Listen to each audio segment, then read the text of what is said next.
স্বামীরা যদি দোষ ধরলেই রেগে যায়, এই দোষ কিভাবে সারাবেন?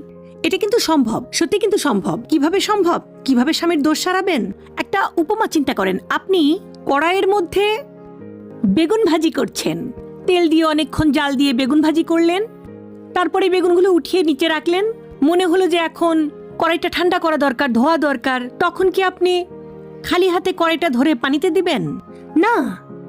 কেন দিবেন না? কারণ হাত পুড়ে যাবে। এটাই সমস্যাটা, এখানটাই হয়। আপনার হাজবেন্ডকে আপনি যেভাবে শুধরাতে চান সেটা হচ্ছে কড়াইটা ধরে হাত দিয়ে পানিতে ফেলার মতো, বা হাত দিয়ে গরম কড়াইটা মাজার মতো।